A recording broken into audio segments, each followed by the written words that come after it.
Hey everyone, and welcome to Business Boutique. I'm Christy Wright, and I'm so excited because today I get to share another awesome conversation with you that I had with one of my very good friends, Ashley LeMieux. Ashley is the founder of The Shine Project and Shop Ashley LeMieux, and she's the author of the brand new book, Born to Shine. She is a beautiful soul that will just shine a light in your life. I know you will love our conversation, so check it out.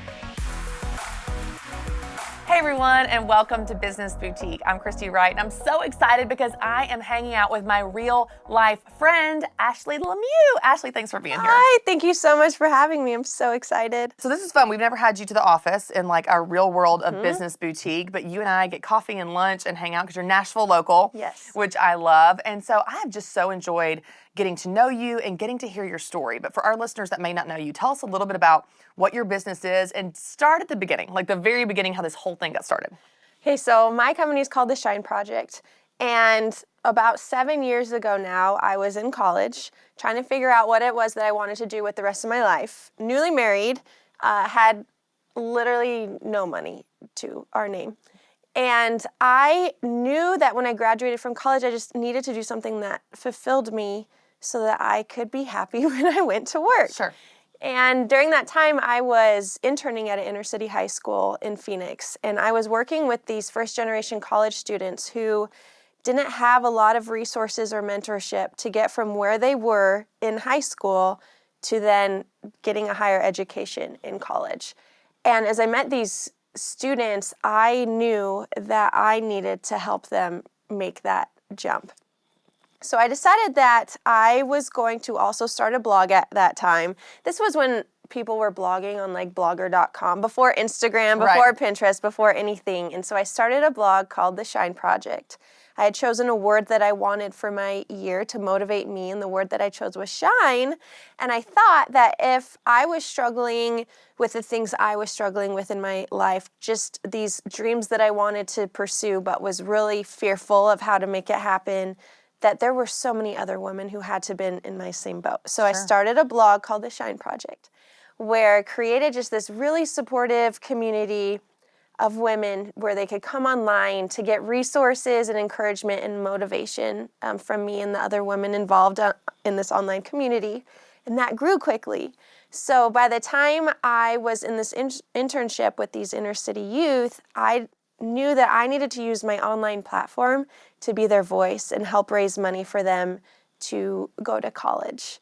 About a year later, after we fundraised enough money to send 10 of those students to their first year of school, I knew that there was something more, that I needed to take those kids and help them continue to be mentored so that they could be leaders when they graduated and so that they could have a job while they were going through school. So I taught myself how to make jewelry, and my idea was that we would employ the students on how to make the jewelry, and then we would sell it to my online following. And I was just hoping, like crossing all my fingers, that at least my mom and her friends would buy it. Someone in your neighborhood would feel bad for you and buy a necklace. Yeah.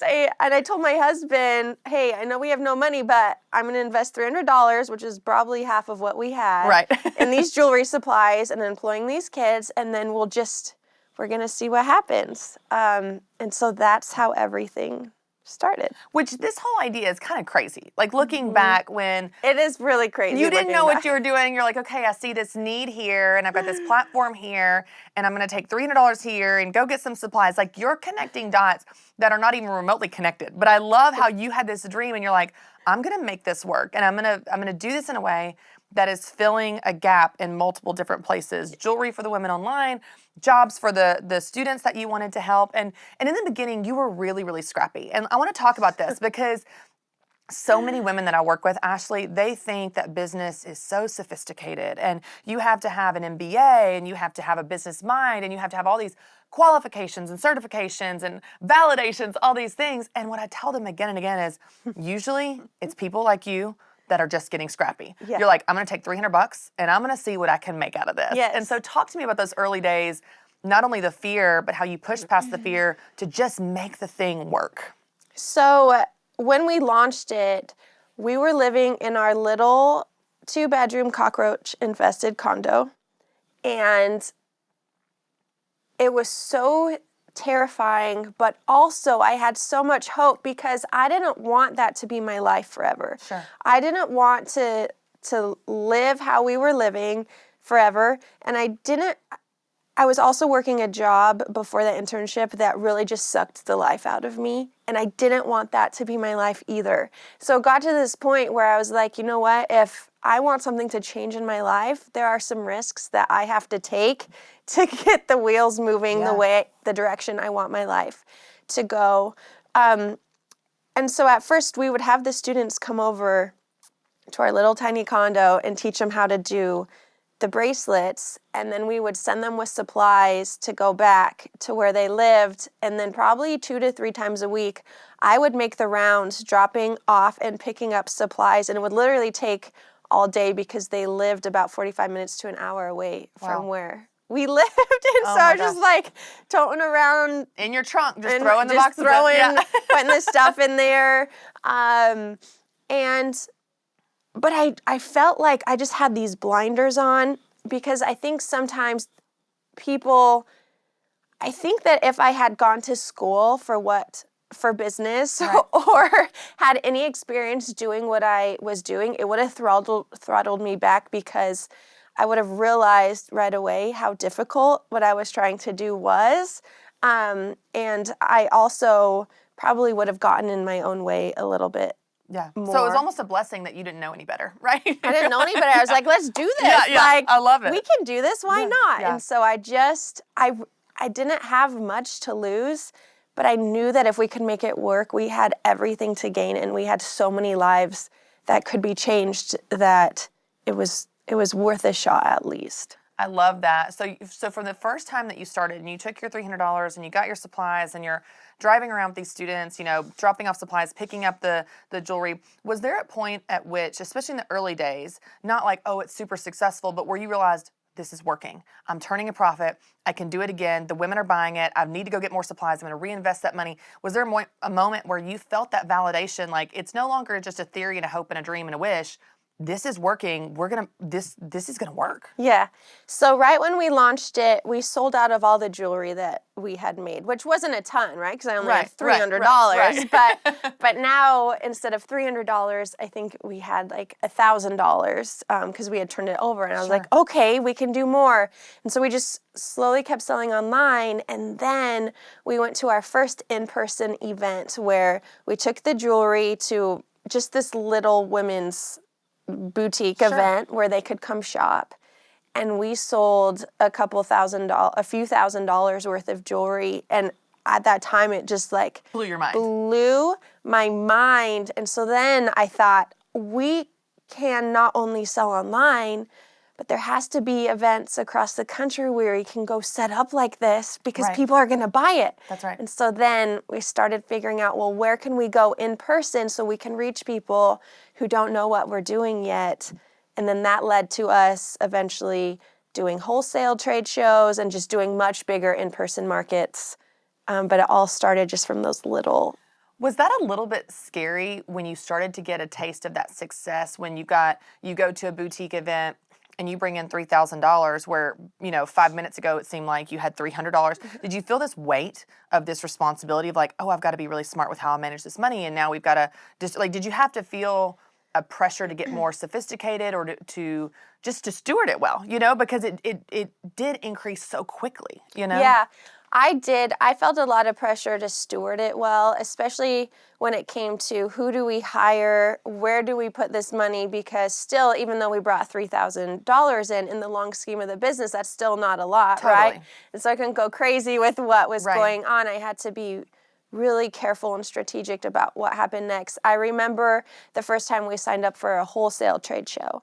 It was about a year and a half into things, and that terrified me because that was about a $10,000 investment, and I knew it had to go well, otherwise it was going to hurt us a lot. But I also knew that if we didn't take that risk, then we could just be stuck kind of in the smaller shows, and I just knew there was so much more potential. So yes, I definitely was afraid, but I also knew that there had to be a better way than just being afraid. Staying stuck. Totally. Yeah, being stuck. I love that. Now, what's so cool about your business is now what it is today is so much bigger. You've got multiple actual retail boutiques. You've got an online store. You've got a lot of things you're doing. Kind of walk us through some of the main stages or milestones that as this whole thing has evolved. Because now you've got a book coming out, which is so exciting. Like you're doing speaking. This thing has evolved so much, and I have loved to see how you have really leaned into the opportunity. So talk about some of those milestones and kind of how you knew what the next step was. So what I think is interesting when I look back on the Shine Project, because why I started it in the beginning is I wanted a community for women where they could come and be supported and have resources that would help them shine in their lives. And then that turned into us supporting first-generation college students.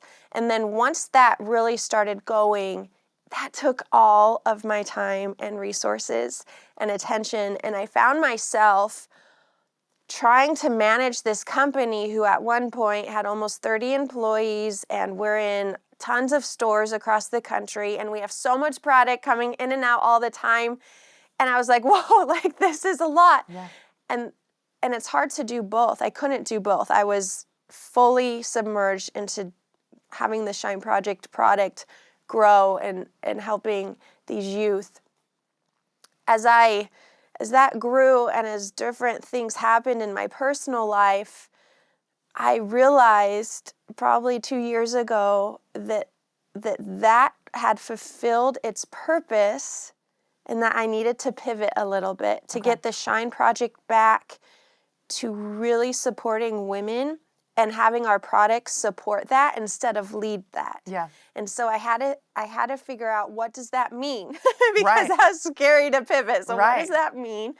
During that time, I had also launched another company, a clothing boutique called Shop Ashley LeMieux, because I wanted to help dress women who do in clothes that would help them feel comfortable and confident in the things that they were going out to do in their life. So I now had this second company, and I felt like everything just needed to merge more together so that we could just really empower women to empower themselves in their lives. Have some more strategy around all that. Yeah. And my dream since I was little was to be a writer. And that's why I started blogging in the first place. And I just had this fire lit inside of me that the things that I've been through and learned in my life need to be taught and put out in such a way that it can really help other people. And I just knew I needed to write a book. And then that book needed to help fuel more in-person events where we could gather these women, and more courses and guides that could really help them do the work that they need that will help lift them in their lives. And so I just kind of went on this journey of this pivot, and that's where we are right now. I remember when we were sitting at Starbucks. I don't know if this was like Which a year wasn't ago. that? Oh yeah, that was a year ago. I think it was about a year ago, because it was pretty recent after everything you had gone through, and you were talking about wanting to write a book. But it was still that beginning stage of like, I want to, but it feels scary, but you hadn't started yet. And now it's just so cool that you're in the middle of pre-sale and the book is here, and seeing over time just as those dreams were getting fulfilled. And what's amazing is, to your point, I think it's so great how you see, I've had this burning desire to write, while also you've got this business stuff going on and trying to get your business all in line with the original heart behind it, the original why behind it. And in the meantime, you've gone through unbelievable devastation. You've gone through unbelievable difficulties, and not only stayed afloat during this time and kept your business afloat, but then found a way to use that story to bless other people. So as much as you want to, talk to us a little bit about how did you keep all the balls in the air and keep your business going while going through such a difficult time, and still give yourself grace to go through what you went through. You know what I mean? Well, I think you're giving me a lot of credit right now. Well, I don't you are sitting here with great lipstick and you're looking great. Come with books on the rise and business going, while everything was really, relatively recently, Ashley. Like that was not that long ago. And I didn't keep all the balls in the air. And what we're referring to right now, if you don't know any part of my story, is that my husband and I had become parents overnight and raised our children through a legal guardianship for over half their lives. So it'd been over 4 years. And then all of a sudden, during the final steps of our adoption process, we encountered an unexpected contested adoption. We fought for our kids in court for 2 years So trying to keep our lives afloat Right. during that time was horrific. And then unexpectedly, I was actually at one of our wholesale trade shows in Atlanta.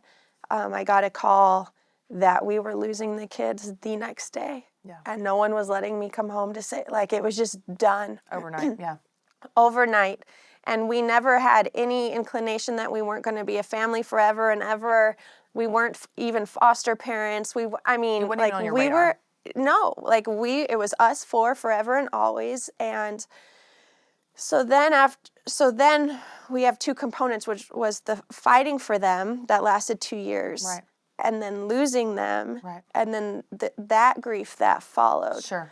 And that was only 2 years ago this year that we lost the kids. And I just feel like I'm starting to be able to breathe a little bit again.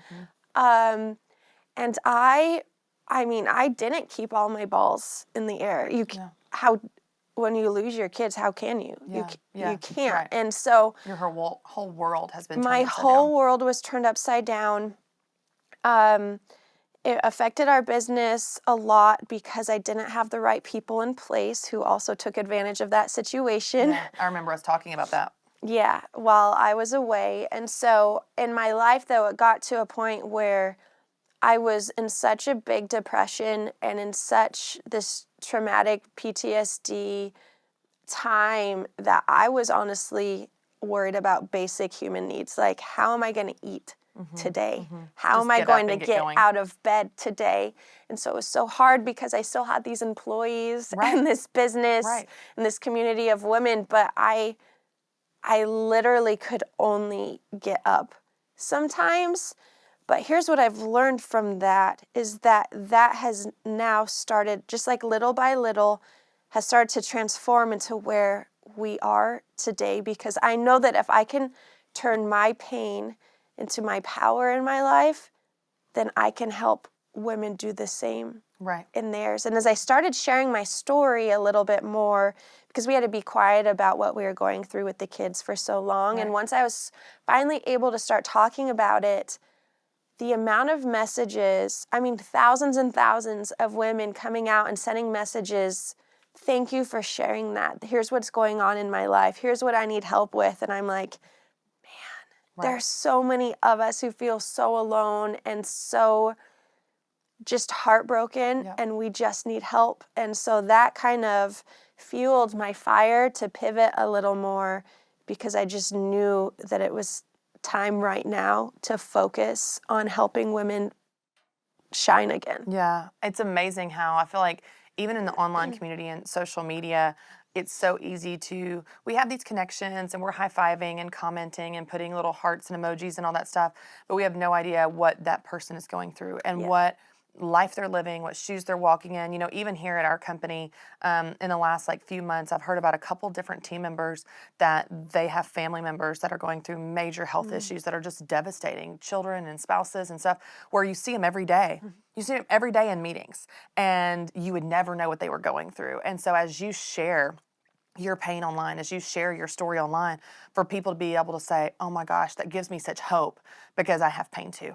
And that's not what we always talk about online. A lot of times we talk about all the good things, all the happy things, all the shining, smiling pictures, moments. But behind all those pictures, we all have different types of pain and different levels of pain and different stages we're going through. And even as you've been brave to step into your story and share that, which I remember we talked about this at Starbucks, but how difficult that must be to not only have lived it, but to relive it through telling the story, which gives hope to other people. But now for you to use that to be able to give hope and spread that inspiration. Yeah, I feel like, though, I'm not living in a place anymore where I'm retelling my story, because it's shifted. Now I can show people what has happened, but here's what can be next. Like, I know that your life feels over, but here's what could be next for you. And so I don't feel like I'm reliving it anymore. I feel like I'm able to literally go beside you or you and hold hands with these sisters who are following me, and together being able to walk through their pain, even if it's not in person.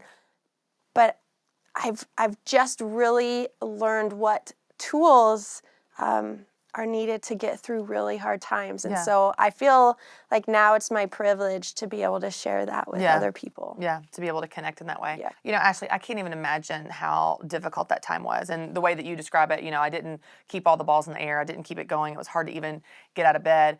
As you're going through this season, which is a season, it's not like I had a hard day, right? Like, it's like this is a season that is a length of time.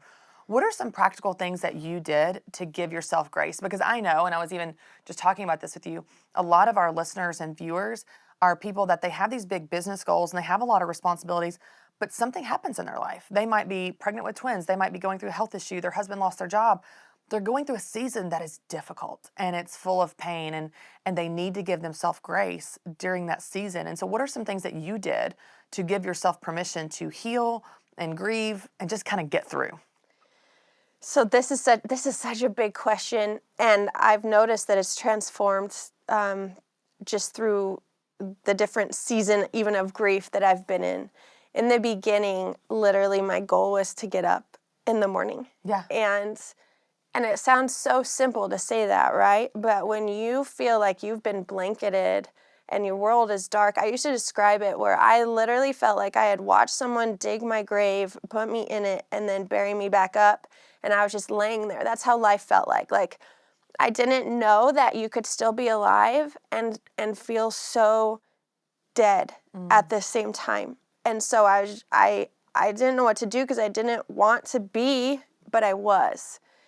And so it had to start slowly for me. At one point, I had 4 different types of doctors helping me, therapists, psychologists, a natural doctor, because I had been so sick that I couldn't eat, and I had lost a lot of my hair, a lot of weight, because I was grieving the loss of my children. Sure.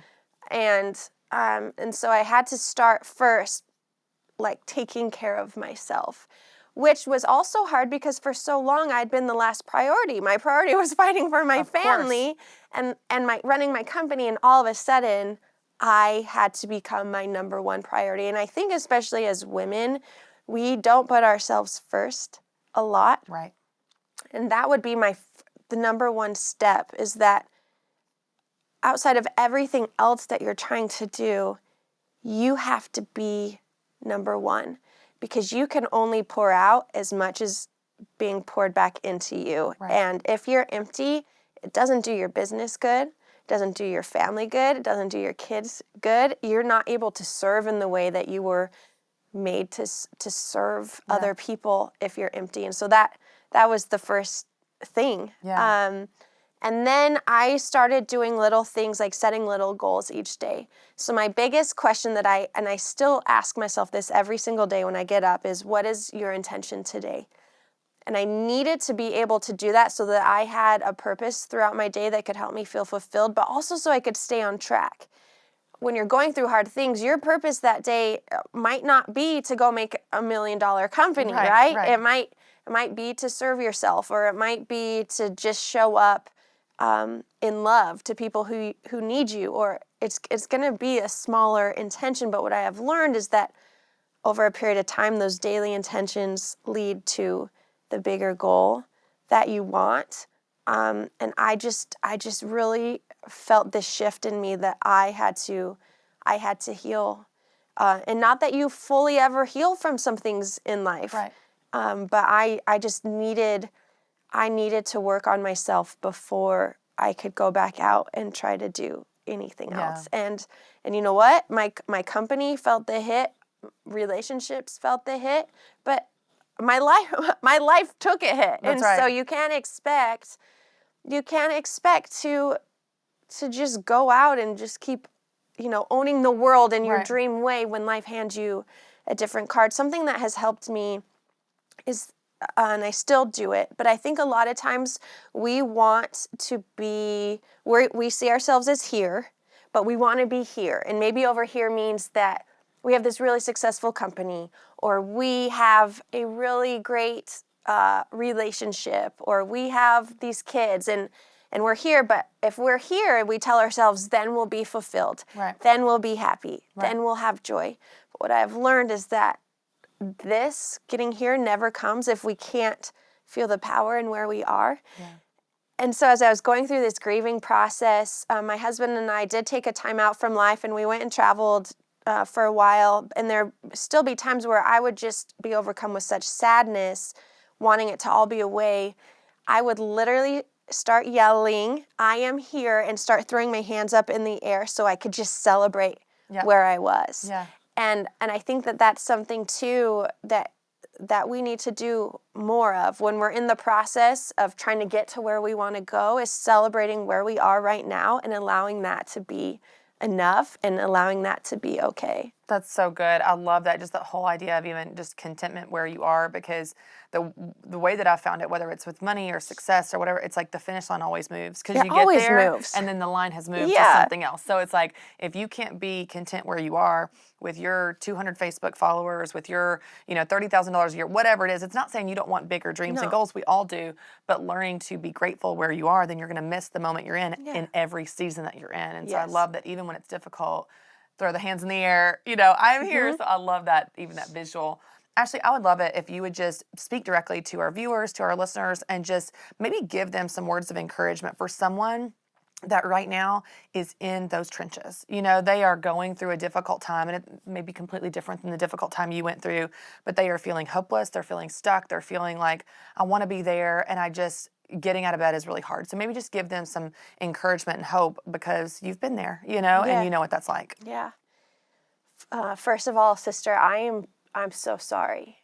Whatever has gotten you into the trenches of where you are, I'm so sorry that has happened to you. I also know that there is a great, deep power inside of you that can get you back out. And when you come out, you're not going to see life differently. I call them my new life lenses, that you're now going to have the privilege and the opportunity to look at life differently and to see people in their pain differently. I used to think that in order for me to heal, that I needed to outrun my pain. And so I would take on all of these projects, or I would try to go travel to just hop around from place to place, thinking that if I could run faster and longer than my pain, then I could outrun it and it would go away. But what I have learned about pain is that she can be our greatest teacher. And instead of outrunning it, right now you have the opportunity to invite her in, as painful as she is, to ask her to sit with you and ask her to teach you.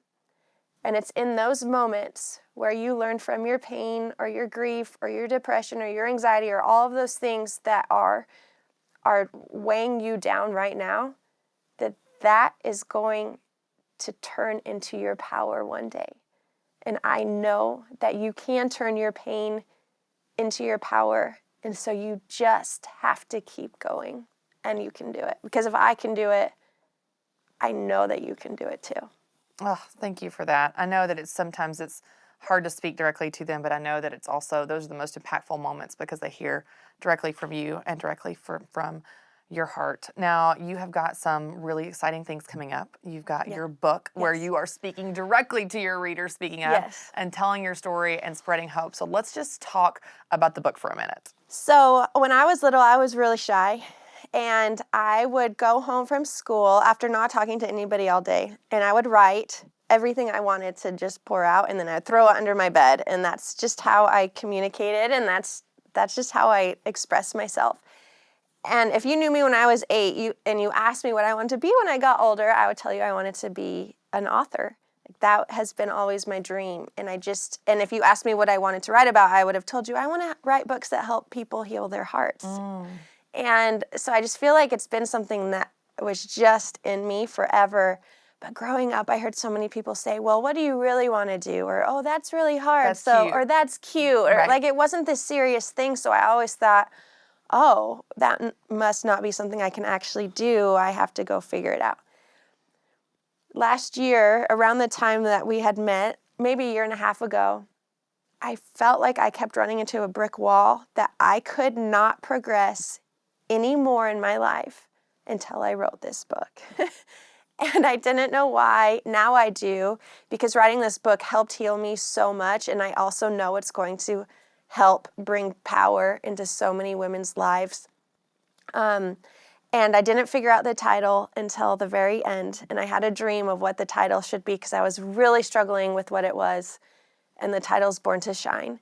And that's the whole message of the book, that no matter how knocked out you feel, if you feel like you're flat on your back in the darkest night, that there's still a beautiful view of the stars. And that no matter what you've been through, even if your life doesn't feel like this perfectly presented package of hope and love and everything you wanted, that your story's not yet over, and that you can still uncover your power and your light to keep shining in your life. So the book is part our story, but it's not straight up memoir. Yeah. A lot of it, there's really tangible, actionable items in there that will help you uncover your power, which I'm really excited about. The few people that have read the book have said, wow, our stories are so different, but I feel like it was all the same. Like, I feel like you were talking about my exact story, and so I feel so empowered and hopeful to go be able to live out the rest of what I need to do in my life. And that's my hope. I'm not on the cover of it, and I've been asked a lot, why aren't you on the cover of your first book? And I was like, I did that intentionally because it really has nothing to do with me. It's not my story. It's all of our stories wrapped up into one, and the bigger message is that no matter what, we were all born to shine, and here's how you can do that. I love it. Oh, I'm so excited about it. And I'm so excited because you're speaking at our fall event in Nashville I'm so here, excited. which is going to be so fun. We're going to be on stage. I'm so excited to unpack your story and unpack and talk about this book, and the timing will be great because it's right around when the book is coming launch, out yeah. this fall and all of that good stuff. So tell us a little bit about how people can connect with you, and especially this fall, you've got some events coming up with your book signings and all that. So tell us, what's the best place for people to know to buy the book in pre-sale, to sign up for an event they want to go to, and all that good stuff? Well, my favorite place to connect with people is on Instagram. You can find me at Ashley K. LeMieux. And then you can pre-order the book right now at places like Amazon or Barnes & Noble or anywhere online where books are sold. And we'll be going on, it's our Born to Shine tour.